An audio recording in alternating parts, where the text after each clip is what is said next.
এক অসৎ ব্যক্তি এক ভদ্র মহিলাকে ফোন করে বলছে যে আপনি কি অমুক বলছেন, একদম নামটা ঠিকঠাক মিলে যাচ্ছে। তো উনি বলছে হ্যাঁ আমি সেই বলছি।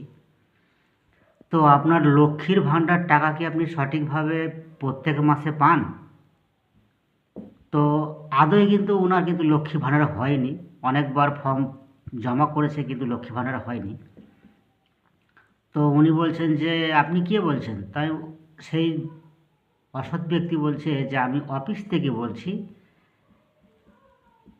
যে আপনার লক্ষ্মীর ভাণ্ডার কিন্তু টাকা কিন্তু আপনি সঠিকভাবে পাচ্ছেন না। তো সে ভদ্রমহিলা বলল যে না স্যার আমি তো কোনোদিনই পাইনি। তো হ্যাঁ আমরা দেখছি অফিসে আপনার নাম সব কিছু সব ঠিকঠাক হয়ে আছে, পেমেন্টও হোল্ড হয়ে আছে। তো আপনার 12,000 টাকা কিন্তু আপনার আটকে আছে। তো আপনি কি 12,000 টাকা কি আপনি নেবেন? তো সেই মহিলা বলছে হ্যাঁ স্যার আমি তো নিব। তো আপনি কি ফোনপে বা গুগল পে আপনি কোনো কিছু চালান? তো সে বলছে হ্যাঁ আমি ফোনপে চালাই। তো ঠিক আছে আপনি তাহলে টাকাটা আপনার কিন্তু 12,000 টাকা ফোনপেতে আপনাকে ট্রান্সফার করে দিচ্ছি। দেখবেন আপনার ফোনে যখন যাবে লাইনে থাকুন, আমি পাঠাচ্ছি টাকা। তো সেই ফ্রড লোক মানে অসৎ ব্যক্তি 12,000 টাকা কিন্তু পেমেন্টের মানে রিকোয়েস্ট একটা তার মোবাইলে ফোনপেতে পাঠিয়েছে।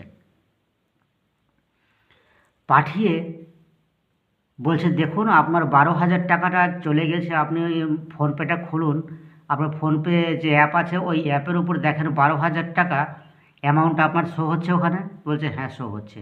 তো ওখানে ক্লিক করুন, ক্লিক করে আপনি আপনার ব্যালেন্সটা ঢুকলো কি না বা ব্যালেন্সটা কত হলো আপনার অ্যাকাউন্টে আপনি দেখে নেওয়ার জন্য আপনি ইউপিআই পিনটা আপনি মারবেন। তো সেই মোতাবেক কিন্তু ভদ্র মহিলা ভাবছে যে হয়তো আমার টাকাটা অ্যাকাউন্টে ঢুকে যাবে। সেই 12,000 টাকাতে টাচ করে আর ইউপিআই পিনটা মেরে রাইট করেছে। আর সঙ্গে সঙ্গে টাকা কিন্তু তার অ্যাকাউন্ট থেকেই অলরেডি 12,000 টাকা কেটে চলে গেল। কেটে চলে যাওয়ার পরে উনি পরে দেখছে চেক করে, তো টাকা তো ঢুকেইনি, বরঞ্চ 12,000 টাকা তার অ্যাকাউন্ট থেকেই মাইনাস হয়ে গেছে। যখন টাকাটা পেমেন্ট হয়ে গেছে সেই অসৎ ব্যক্তি যখন বুঝতে পেরেছে টাকা পেমেন্ট হয়ে গেল চলে আসলো, তখন সঙ্গে সঙ্গে ফোনটা কেটে দিয়ে কিন্তু ব্লক করে দিয়েছে, আর ফোনে যোগাযোগ করতে পারছে না।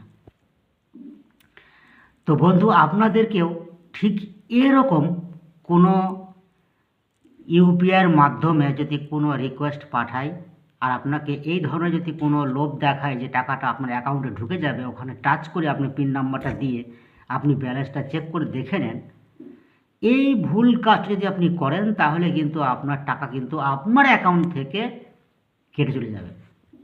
তাই আপনারা এই ভুলটা কেউ করবেন না। এই ধরনের ভুল যাতে কেউ শিকার না হয় তার জন্য এই ভিডিও বানিয়েছি আমি। আপনারা পারলে আপনাদের বন্ধুদেরকে এই ভিডিওটা শেয়ার করুন, যাতে এরকম কোনো রিকোয়েস্ট ফোনপেতে আসলে সেখানে না অ্যাকসেপ্ট করার জন্য সবাইকে পরামর্শ দিবেন। এই বলে আজকের এই ভিডিও। ধন্যবাদ।